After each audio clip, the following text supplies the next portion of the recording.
I decided to drop out of my bio class with a W. And I don't know if people know this, but apparently if you have a W or from dropping a class, it looks bad. And so I thought there was a lot of weight to that in a bad light, but lo and behold, I ended up going into grad school anyways. So that W was actually not that serious.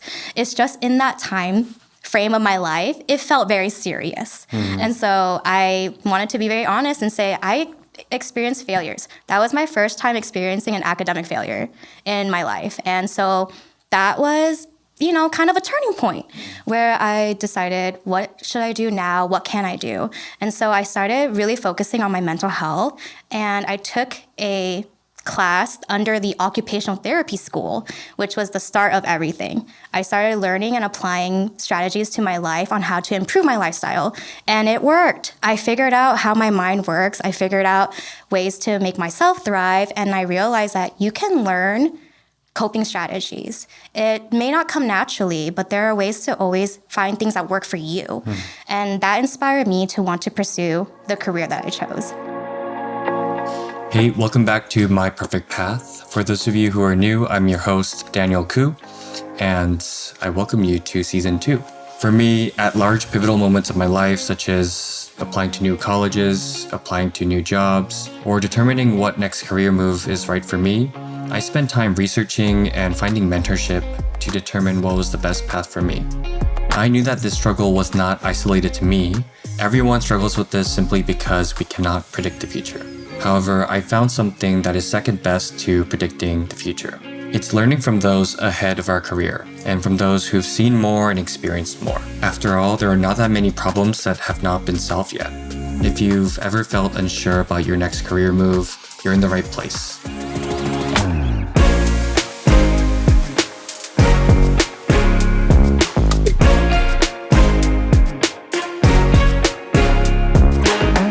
Hey, I'm excited to welcome Dr. Angela Pham to the podcast. Angela is a licensed occupational therapist who specializes in mental health, an area pursued by only about 3% of occupational therapists in the United States. She chose this rare specialty to focus on helping individuals with ADHD, autism, anxiety, depression, and burnout through telehealth practice that she stood up on her own. Today's episode is called My Resilient Path. As a first-generation college student, she earned 3 degrees from USC despite the initial academic stress. Her clinical residency working with formerly incarcerated individuals with severe mental illness shaped her trauma-informed approach to care. In this episode, you'll learn how to turn academic struggles into strengths, why treating yourself as an experiment accelerates growth, and practical strategies for breaking down overwhelming goals into manageable steps. Her story shows that resilience isn't just about bouncing back, it's about using your challenges to create meaningful impact for others. Today, I'm excited to welcome Dr. Angela Pham to the podcast. Angela is a licensed occupational therapist who specializes in mental health, an area pursued by only about 3% of occupational therapists in the United States. She runs her own telehealth practice focused on helping individuals with ADHD, autism, anxiety, depression, and burnout to implement a sustainable lifestyle to support their daily functioning. I think what makes Dr. Pham's approach distinct is her neuro-affirming holistic lens that addresses executive functioning, motivation, habit formation, sensory needs, and stress management. And beyond her professional work, I think you do a great job identifying with resilience as your core quality. And that's something that we can really learn from today. Welcome to My Perfect Path. I'm thrilled to have you here on the podcast to share your resilient path with us today. Thank you for having me. Hello, everyone.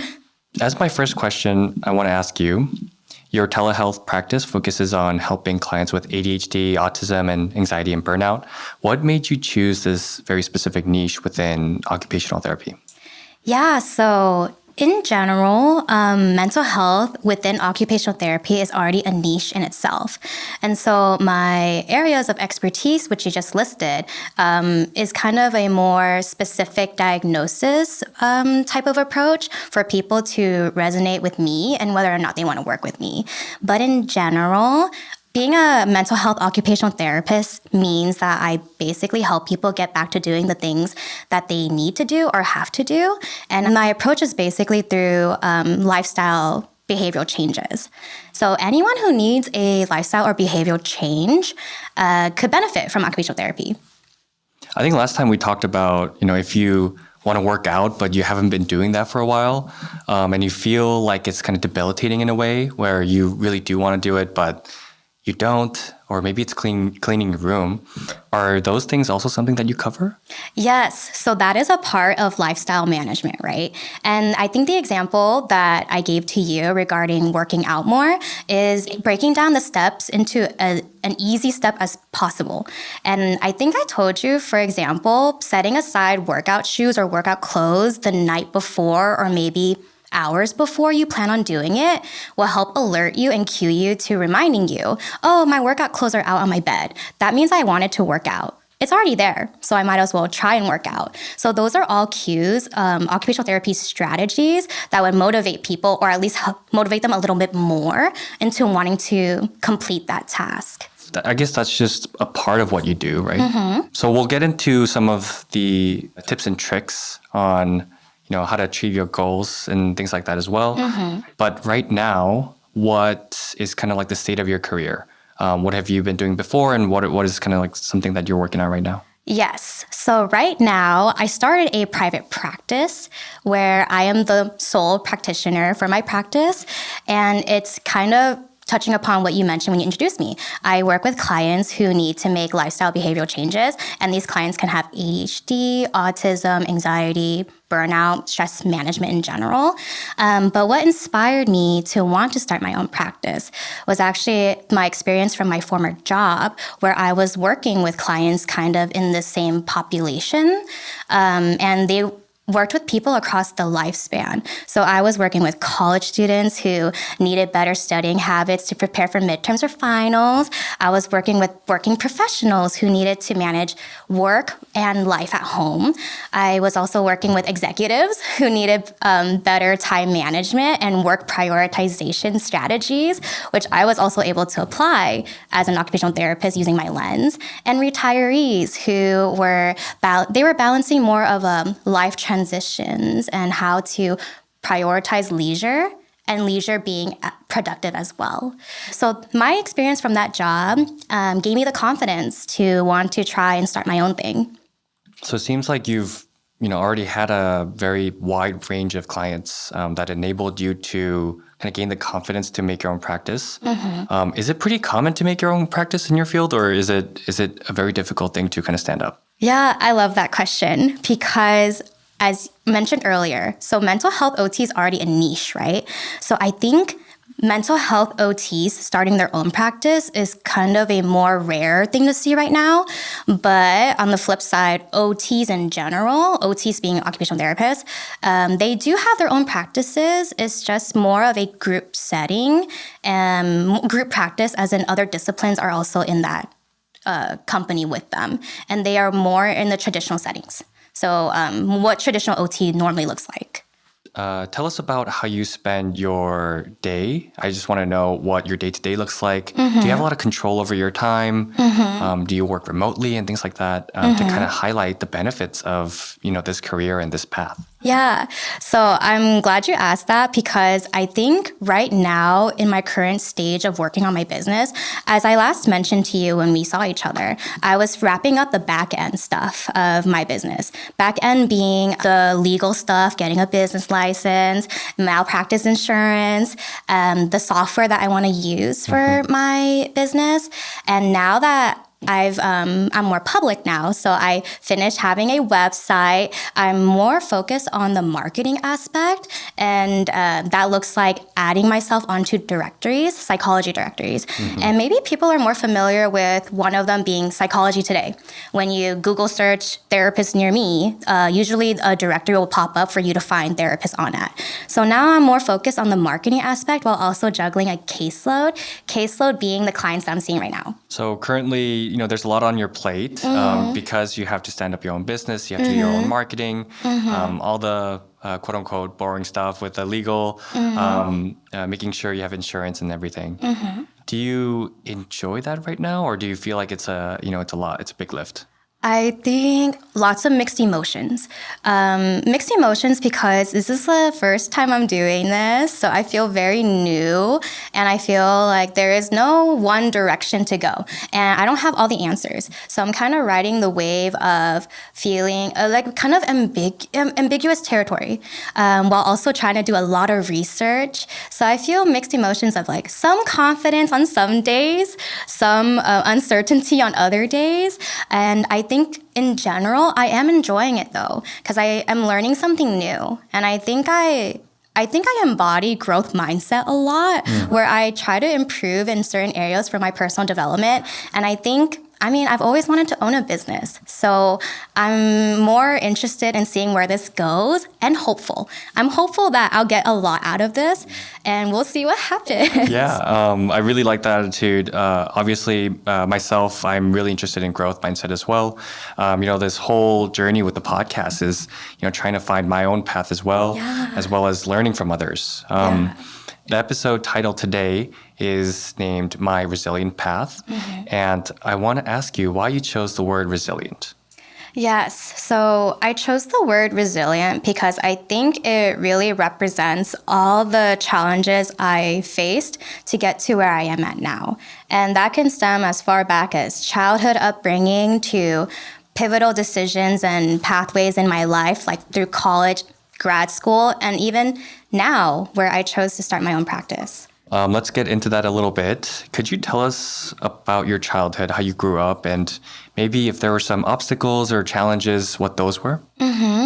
Yeah, so growing up, I came from a low-income, single-parent household with 3 brothers. So I was the only girl in my family, which can bring about a lot of challenges in itself because I fought with my brothers a lot. Were you the firstborn or? No, I'm the 3rd child. So I had 2 older brothers and 1 younger, and it was a constant battlefield. But also just the challenges that come with, I'm a 2nd generation Vietnamese Chinese American, and I'm a 1st generation college student. So there were a lot of resources that I did not necessarily have or were given to me right away. And so I felt like with my childhood, it was a lot of navigating through life on my own, it felt like, and being able to identify how to be resourceful, how to find answers for myself, because my mom was not in the position to be able to answer that for me. She was very busy, working and providing for me and my brothers. And so I became kind of, in a sense, independent early on, but that taught me a lot about being disciplined, that contributed to my grit, where I am able to persevere and work through challenges while also remaining hopeful that there are better things at the end of the tunnel. And if I work hard enough, then I can get those things. And I think I manifested those into the person that I am today. Something that's interesting is that, you and I went to the same undergrad. So, fight on, we're from USC. But, our background is very different. I went to an international school in Korea where, there were a ton of resources to go to college. But I thought it was super interesting that we ended up in the same college. And I think that just goes to show, how much effort you put into your career while having different resources. And I think the lessons that you learn from that, I think today I want to go into. So that if people are in similar situations or, it could just be the fact that you come from a different country and you don't have those resources, what kind of values you should have, what kind of qualities you should embody in order for you to get to this kind of stage for you. What stood out to me is that you earned 3 degrees from USC. I think that's pretty rare, and you did that in such a short time frame. And I thought that was something that really showed your resilient path and some qualities that I think I really want to learn from you. So can you tell us about what those degrees were and if you ever intended to do that, or is that something that just kind of came along the way? I love that question. So my degrees, I got a bachelor's in psychology at USC for undergrad, and then I got a master's in occupational therapy at USC as well. And then I decided to pursue a doctorate, an advanced doctorate degree that was only a year, also at USC for occupational therapy.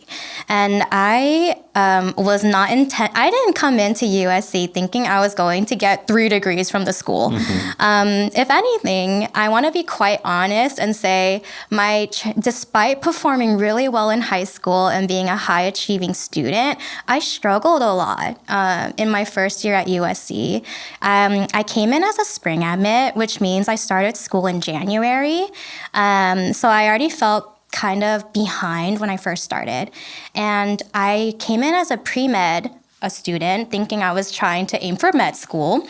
And as a result, I had to take pre-med classes, so like bio, and that was a struggle. I had no idea what weeder classes were or how that felt, but I think I was weeded out because I mean, I'm not in med school. I'm not a medical doctor. I really struggled because I think I had a difficult time adapting to new environments and compounded with imposter syndrome. Everyone around me in college was so smart. People were coming from all different walks of life, different backgrounds, and my classmates were very intelligent individuals. I think also if you're in the pre-med, kind of group, a lot of these students end up being, very high performers in high school, on track to go to med school. So they're very intense. Yes. And I think this is my first time being exposed to really high caliber individuals who were destined for med school. Some of these individuals had parents who were doctors. So they knew from the beginning they were going to become doctors. And they are doctors now. And that's awesome. It's just, I think for freshman year, Angela, she had a really hard time balancing the new workload at USC, being away from home. That's a new change. And I felt really insecure. I really struggled with imposter syndrome. And I think that also was the start of my journey of having anxiety. So a lot of that compounded together. And so the beginning of college was really hard. However, I decided one day that I wanted to change my life. I was tired of feeling very anxious. I wanted to be able to understand what are things I can do, steps I can take to turn my life around. I decided to drop out of my bio class with a W. And I don't know if people know this, but apparently if you have a W or from dropping a class, it looks bad. And so I thought there was a lot of weight to that in a bad light, but lo and behold, I ended up going into grad school anyways. So that W was actually not that serious. It's just in that time frame of my life, it felt very serious. And so I wanted to be very honest and say, I experienced failures. That was my first time experiencing an academic failure in my life. And so that was kind of a turning point where I decided, what should I do now? What can I do? And so I started really focusing on my mental health, and I took a class under the occupational therapy school, which was the start of everything. I started learning and applying strategies to my life on how to improve my lifestyle, and it worked. I figured out how my mind works. I figured out ways to make myself thrive, and I realized that you can learn coping strategies. It may not come naturally, but there are ways to always find things that work for you. And that inspired me to want to pursue the career that I chose. I think it's great that, your field is helping people achieve their goals and overcome certain things or like challenges that you may face. And it's something that you've already done. So I think that really helps you become a much more stronger person that can help other people. Also, I think we all go through that, that phase of failure. I remember my first W at USC. It was like some linear algebra course that I guess it was just too much for me at the time. Yeah. And I thought the world was crumbling. Yeah. And I called my sister. I was like, I'm a failure. I don't think I can do this. Yeah. But, it ends up being all okay.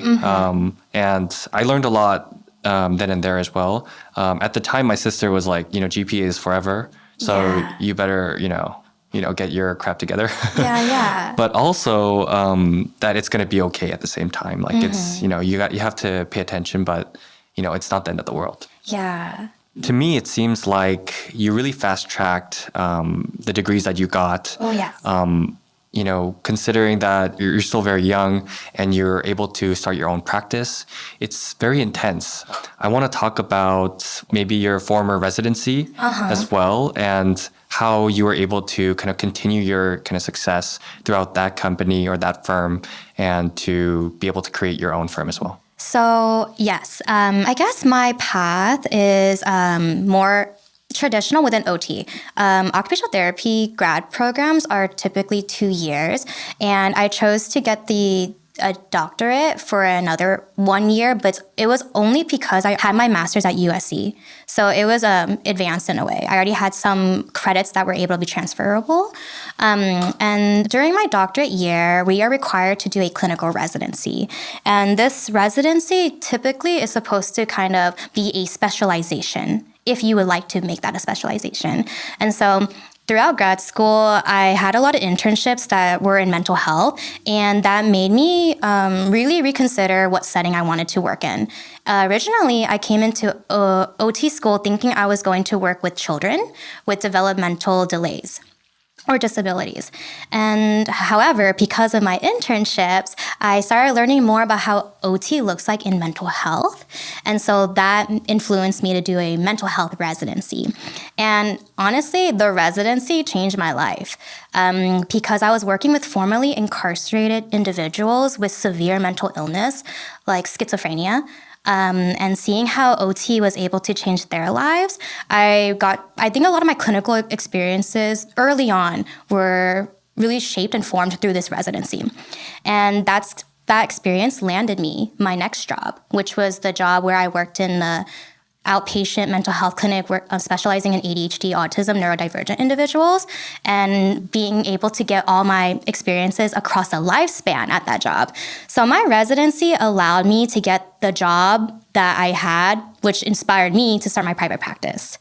They're all connected. It seems like your career at this point is really kind of gaining speed because, you already got your education, you're in training. But to get to this point, what was kind of going through your head at the time? I'm just curious what your drive is. So is it kind of like the pressure to do well, or is it, the hopes of being able to help a lot of people?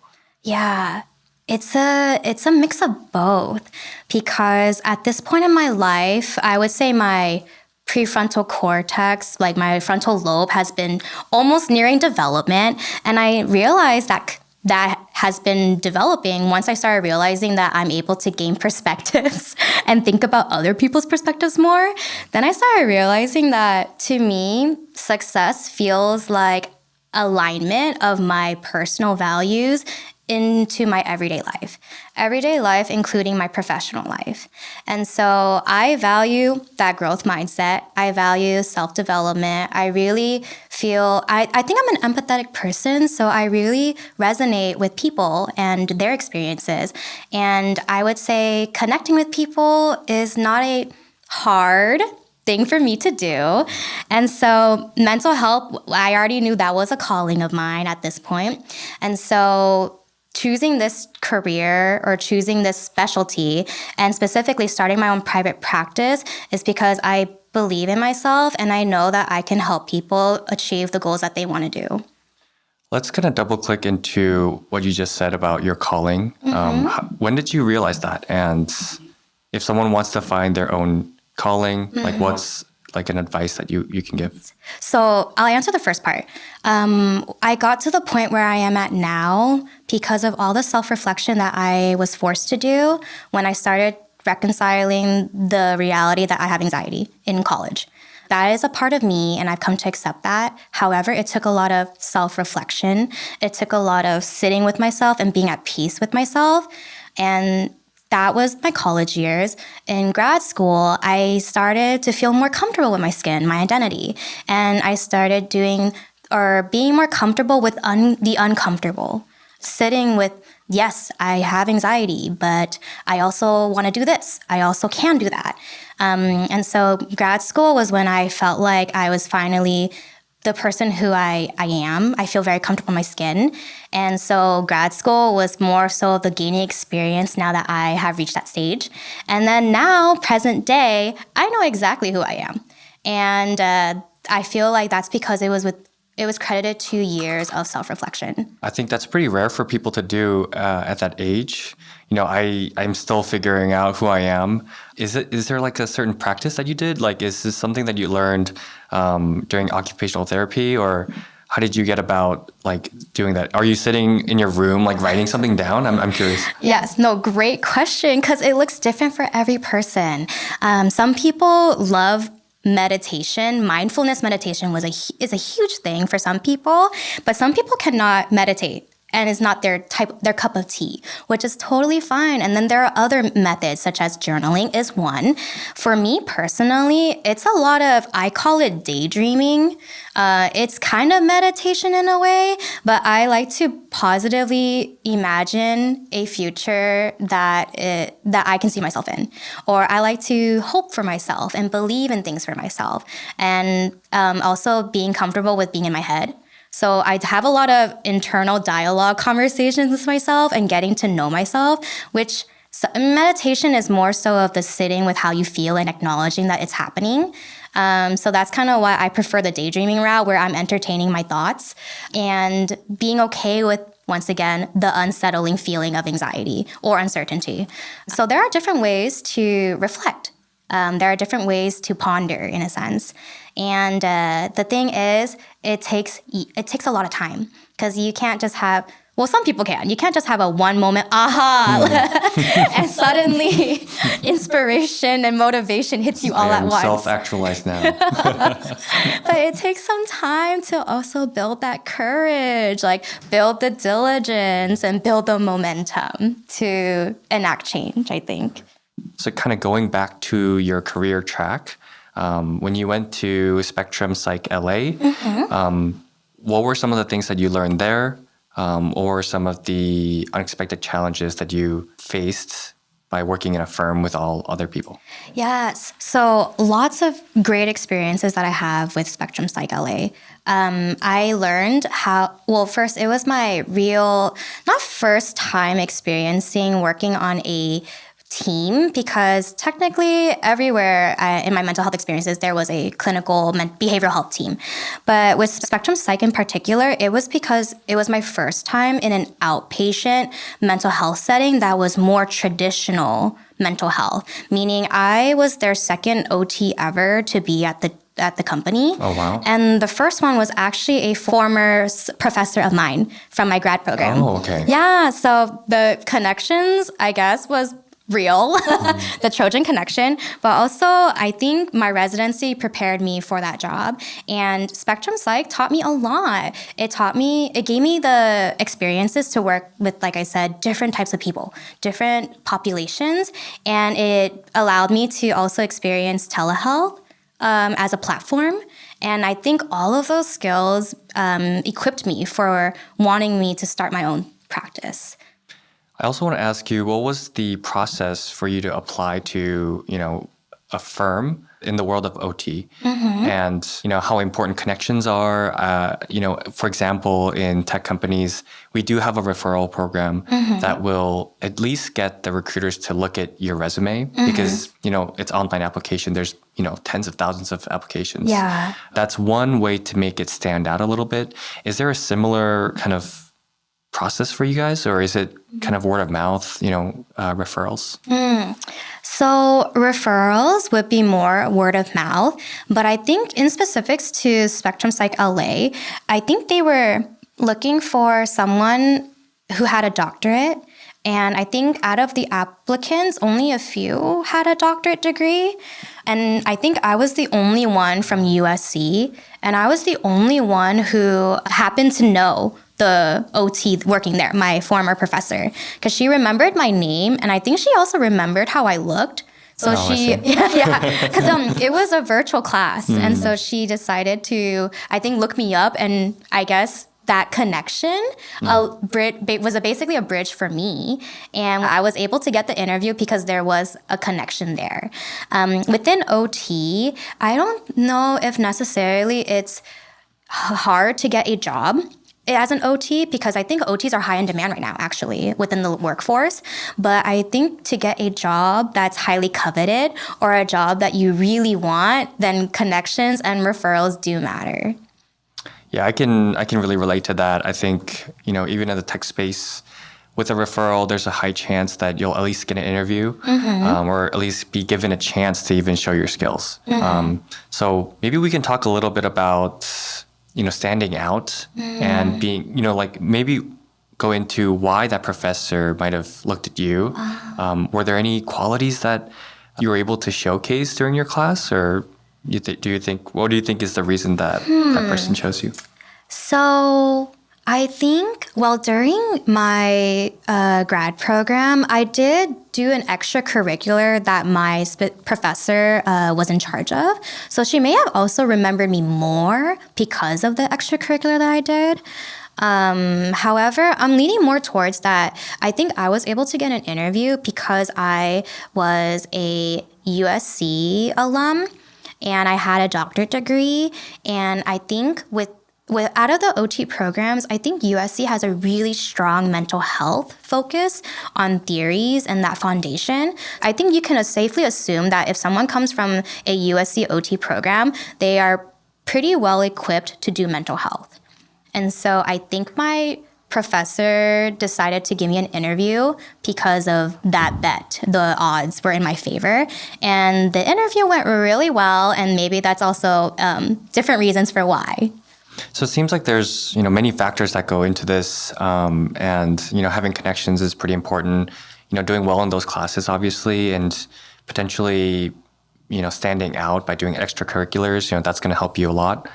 Let's go into a little bit about your, transition into your own practice. What were kind of like the calculated risks that you took? And you would have had to adapt, traditional OT techniques to work effectively in a remote environment. I think that would be very interesting to talk to as well. Oh, good questions. So calculated risk. I actually was not intending to start a practice so soon, if I'm being completely honest. And circumstances led up to me wanting to start my own practice. It was me coming to an end with my former job because things happened where I realized that it wasn't sustainable for me to keep the job as a full-time job. However, I also signed a non-compete with them, and meaning I cannot start my own thing. So I left the company and essentially took a sabbatical where I rested, and my subconscious brain was working a lot on what should I do? Should I apply to traditional OT jobs, traditional mental health OT jobs, or should I try and do something different? And so during my sabbatical, I thought about it a lot. I essentially motivated myself to take that risk. That risk being, I'll leave aside some time for me to try and start this. And if it's not turning out to be what I want it to be, I can always go back to a traditional OT job. There are plenty of traditional OT jobs out there. And so I knew there was a cushion of some sort. And so I decided to adopt that YOLO, you only live once mentality. And because I was fresh out of my job, I still had the confidence and I still know how to engage with clients. It's still very fresh. And honestly, it was a matter of I should do this sooner than later if I decide to commit to it. And so I was finished thinking about it. And the hardest part is starting, as anything is. And I decided to do baby steps. I worked on things like one step at a time, Googled and researched the one topic at a time. And slowly I started finishing up my to-do list for back-end things. And that's kind of how I came to start my private practice.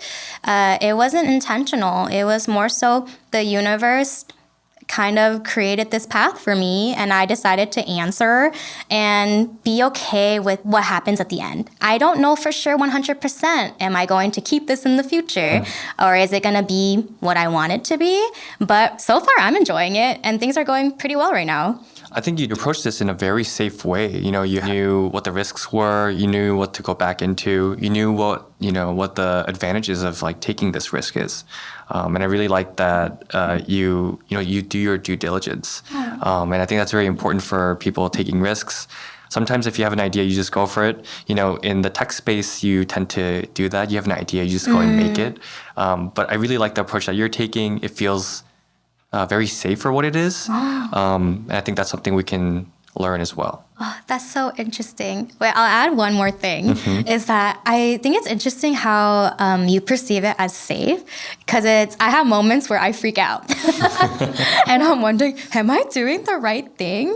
But I have days where I feel I am doing the right thing. So I think in starting a business in general, maybe the shared feeling is that you will be anxious and questioning things, but you'll have moments of, oh no, I think this is the right thing to do. There is a need out there, and I want to help fill that gap. I guess it looks safe in the sense of, if you look at startups, you tend to go and pitch your idea to That's investors. true. And now you're messing with other people's money. And, there are people you need to answer to, That's the results true. you have to give. But if you're independent, Yeah. I guess you have full control over that. That's true. Okay, I will add this in too then. In comparison, I actually have low, startup costs then, because I don't have to really invest a lot of money to be able to start my own private practice actually. And I think this is very industry specific. And there's like the random like software programming monthly fees. My license renewal is kind of part of the process of having a license, right? So those minor costs like that, but it's definitely not dealing with investors or in a more tech startup traditional way. Yeah. Let's go into some of the things such as your neuroaffirming methodology. I have no idea what that is. Yes. So I would love to learn what that is. And also, I want to get into what are some of the tips and tricks on living life from an OT perspective. So I'm sure there's advice you can give to people to help achieve their goals, also to show what OT can do for you. And I'm sure the tips you can give here is pretty generic to the audience. And I'm sure you go into the details of it with each client and what they need. But is there something that you can tell us in this perspective? Yes. Okay. Lots of questions. I'll start with the first one just because my experience working with neurodivergent individuals, essentially, autism is on a spectrum. And the thing is, it's basically just the way that they perceive and interact with the world is different. But that's also, if we're being client-centered and holistic, everyone experiences and interacts with the world differently. And so taking that perspective and meeting the person where they're at, meeting my client where they're at, and being able to work with them at their own pacing and in the way that they receive and perceive things. So that's just it's essentially being holistic and having a holistic approach to care. To answer your second set of questions of any tips or advice, it is very client specific because that's how you make it relatable, right? But the common trend or theme is for a lot of people, the hardest part is starting. The hardest part of starting a routine is starting. It's the first step. And that's kind of usually the motivation, the gap that people see me for is how do I motivate myself? How do I actualize this into reality? And that's kind of where I come in hacking their brains and seeing is there a way for me to change the environment to cue them, to remind them of a goal that they really want to work on, but they just need that extra push for that. So I usually tell people, make the step as easy as possible and simple as possible. So let's use the example of cleaning your room. Exactly. This is something that I need to listen to and learn myself. Yes. So I know, for example, some people hate cleaning okay, I actually thought of bathroom when I said room for some reason, but let's use the bathroom example. Some people hate cleaning the bathroom, and that's fair. There's a lot of sensory overload that comes with cleaning your bathroom and a lot of effort that it needs to take, right? But some people, I'll suggest, do you want to put a squeegee in your in your shower, and maybe before you start showering or even after, you can wipe down a little bit of your shower door? That's cleaning. That is actually maintaining the cleanliness of your shower. So that's one hack, is to basically set your environment up in a way where it's so easy for you to do it. The squeegee is right in front of you. You're already in the shower. The water's already on. You can do a little streaks on your glass, and that's it. That's maintenance. So that's one example. For your bedroom, I would say you could make it as visible as possible a cleaning chart, and it could be in your face. So it could be right on your nightstand on your bed. It could be behind your door before you have to leave your room. And these are visual cue reminders for you to, oh yeah, I'm supposed to make my bed, and then cross it off. And so that's a little minor change, but it's actually sometimes enough for some people to want to clean their bed or something like that. Those are little hacks, essentially. I have a quick question. So let's say we tried that. Let's say we have a chart, but in the next session, you realize that didn't really work. What are some of the questions that you ask them to figure out like what went wrong or like what we can change? Yeah. Well, I always start with asking them, can you walk me through your day? Kind of, so I want to understand how are they experiencing their daily life? And I will usually find a time or part of their day that I will target to help them enhance the likelihood of being able to do that. And so for the first step is always walk me through what happened. And then a reflection piece of, okay, how did you interact with that? Did you not interact? Because that also tells me a lot. And so we'll basically find other ways for them to respond to the environment. And if the environment doesn't work, a lot of cognitive strategies could be a reminder system, and that could be your phone. And I would ask them while walking me through their day, is there a time of day where they spend the most time in their room? And maybe we can make it a break. Maybe let's say they're studying and then they need a study break. Maybe in that 15-minute break, they could quickly move up their body while also tending to these tasks. So we can set an alarm that's specifically intentional, that isn't a very intentional break that is targeted towards cleaning their room. And so it really, this is where it gets really client specific. I need the details of their life for me to make it as relatable to them and doable. So that's kind of my approach though. I need to know how they're living their daily lives for me to know how can I intervene. You know, what convinces me that the mental health portion of OT is very important and could be really effective is that, you know, you're really looking into what the client does and it's really client dependent. There's no, drug that you're, administering and like there's no formula that you're using because everyone's different. So I love that it's a custom solution for each. Yeah. And you're really, and I'm sure you have to build a relationship with them so that they trust you and to try this.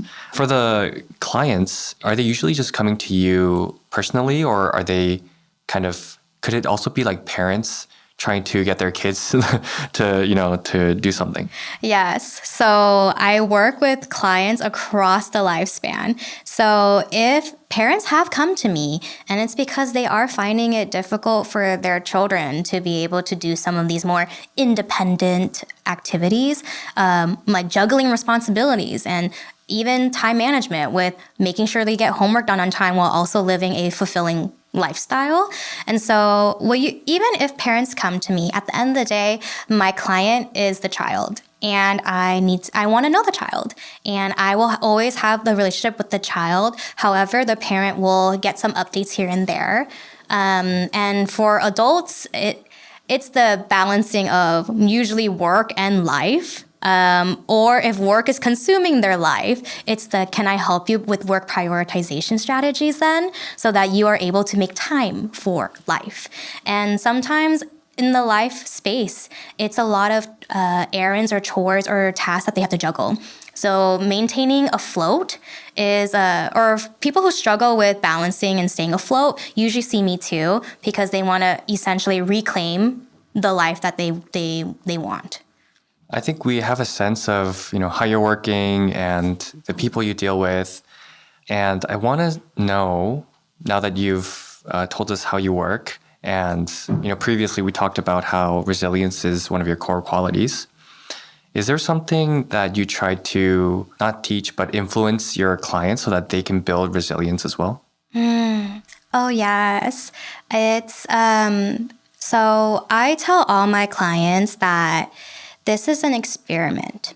And the experiment is very unique to them because they are the ones that will be experimenting on themselves. And with an experiment, there's no guarantee that there will be a immediate positive change. However, it's a process where you learn a lot about yourself and your identity, and it helps. And that data, we can extrapolate that and apply it to a different experiment. So the thing is, some people don't even know themselves that well enough to be able to implement this experiment on themselves. And so I feel like that's where I come in as kind of a facilitator. You got to be open-minded. You got to be willing to step out of your comfort zone. You got to be able to, or be willing to experiment and try something new, because if you've never tried it, how do you know it won't work? Or how do you know if it will work? And if it doesn't work, we will take what did work and apply it to a different scenario where hopefully we can maximize the chances of it being successful for you. Can you share with us a time when you had to get really creative, and it kind of challenged you in a way? Maybe it was a more difficult kind of client, or maybe it was a really difficult thing to achieve for that person. Ooh, okay. Let me think, because that's a really good question that requires digging through my memory. Creativity is always a part of my job, though, because creativity is required for each person to make it as relatable for them. And I think a case I had was with a child, and it was through telehealth, so virtual. And their parent wanted them to basically develop responsibilities and be able to clean their room more. And so I treated it like a video game with the client, where I would told them, okay, let's section off a part of your room. Choose any corner of your room that you would like to start off with. And they selected a corner. And I was like, awesome. So remember, keeping in mind, I want to make this as simple and easy as possible. So within that corner, I looked at whatever was a piece of furniture, like a drawer or something that I thought we can make a project out of. And so we chose a drawer on the desk, and we're like, okay, for today, our goal today is to work on this drawer and organize the papers that you need and you don't need. So two very simple categories, right? And at the end, we were able to, or if my client was able to finish it at the end of our session, we always had room at the end for us to play a game together. So it's kind of that instant gratification reward, but also this is all through telehealth, so it's like virtual. So I asked him throughout the process to make it sound like he's a vlogger. Oh, okay. Oh. So I was like, all right, show me your space that you're working with. Wow. So then my client was like, what's up, YouTube? I'm YouTube, though. What's up, chat? Yeah. And he's like, okay, today I will be doing this. No, yes. And after that, it was done. And I think that was a habit that we were trying to build, is that maybe sometimes you need a person to facilitate it for you, but each time you complete this task, this chore, it gets easier.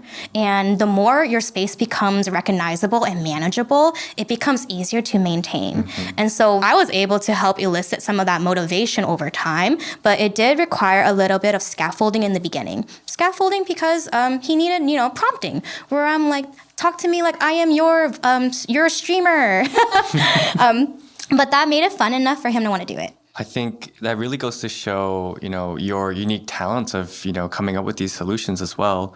So I really commend you for that. And I'm also curious what you get out of this as well. Like, do you feel very fulfilled after your job, after each session? What are some of the things you're feeling?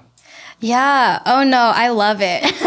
Because to me, it feels like an experiment as well, where I am a curious and engaged learner. So I want to know how it's going to turn out too. And so I think I take joy and pride in being able to come up with these factors, like adding these variables into an equation and then seeing what the answer is. So to me, I think this kind of scratches that part of my brain where it's very problem solving for thinking. And so I think that to me is part of the fulfillment I get with my job, but also just knowing that I was able to help someone get one step closer to being able to function better in their daily life. I want to ask you what kind of qualities are needed in order to succeed in this field. It could be empathy, as you mentioned before. It could be being organized. I don't know if you struggle with that yourself as a mental health occupational therapist, but tell us what are some of the qualities that are very important to succeed in this field? Yes, so empathy, I think, is a universal trait for anyone hopefully working in healthcare.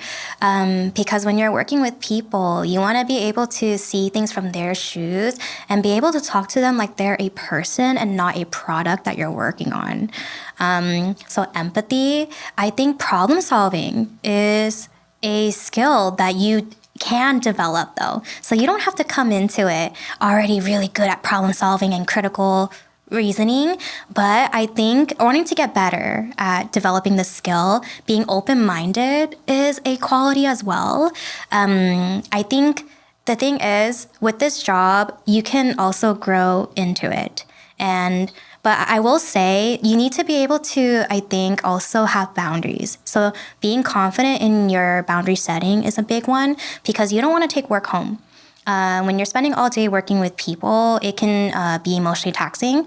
And so in your free time, you want to be able to live a life that you want for yourself rather than taking the emotions and the hardship back home, because it is a lot that you can be dealing with as the person who is helping people and their problems too.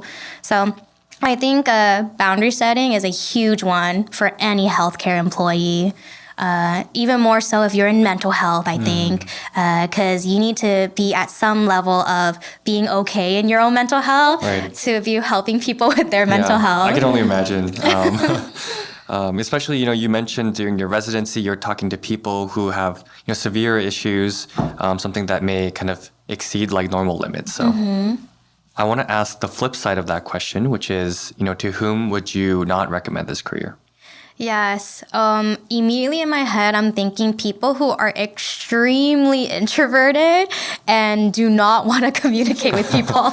Because for some people, and it's very fair and valid, if work to you is work and you just want to get the job done, then there are other career paths that you could do that and you don't have to be constantly using up your social battery for. I will say, though, there are a lot of introverted people who are therapists. It's just they find a lot of joy in being able to give back and help people in that way. So it's like a trade-off that you are that you're okay with. But I definitely think if you're the type of person where you see a job as a job, maybe this would not be the best fit because I think some of your personal values have to align with this type of job because you are trying to make an impact on someone's life, and you want to care in that regard as well. One of the last questions I want to ask you is, what's something that you wish people would ask you about? Oh, okay. That's the thing. Because my field isn't as well known as other fields, people are always asking questions about what I do for work. And sometimes they ask me, occupational therapy as in a career therapist. But the one thing that I will leave for viewers to know is that occupational therapy, occupation means any activity that you need to do, want to do, and an activity in general. So us doing a podcast together right now, that's an occupation, according to occupational therapy. Going to work, driving to work is an occupation. Eating and feeding yourself is an occupation. So occupation essentially means any activity. And so that's why occupational therapy, what I do is I help people with any task that they're struggling with, and I will try to help them optimize their life to be able to do it more effectively, given their personality, given their workload, given their lifestyle. So that's kind of the summary of what I would tell people. I see. So you want to let it be known that occupational therapy actually covers a very wide range And you may be needing therapy in places that you didn't even know there was therapy to be had. So I guess that's something I'm learning as well. Yeah. Thank you so much for sharing your journey so far. Some of the things I've learned. Well, first, I didn't know about occupational therapy in mental health. That's something new I learned. Something that I'll definitely be watching out for if I need it myself. And if there's people that are struggling with things like this, there's obviously ways to suggest that to other people and kind of raise awareness on, the healthcare that we have available to us. The other things I learned from you is resilience, really fighting through the challenges and making sure you look back at yourself. I think the self-reflection was really important. I don't think I remember the last time I sat down with myself and really thought about who I am. But that's something, I'm going to have to try and do in the future as well. The other thing I learned from you is taking calculated risks and making sure you're prepared for those risks. In a way, it's very bold, it's very non-traditional, but I think you knew exactly what you were getting out of it. You knew exactly what you're risking. And that gives you a lot of confidence, and it gives us a framework on maybe you shouldn't just jump into it without knowing anything. Maybe you should think about it. Yeah. So that's something that I learned. Thank you so much today for giving your stories, your insights. I hope to have you on the podcast again at some point after your business takes off and you become a mogul in the occupational therapist. That'd be awesome to reflect together in the future. Yes, exactly. Yeah. I'll be signing up for your as a client maybe, but we'll see. Yeah, thank you so much. No, thank you for having me. This was great.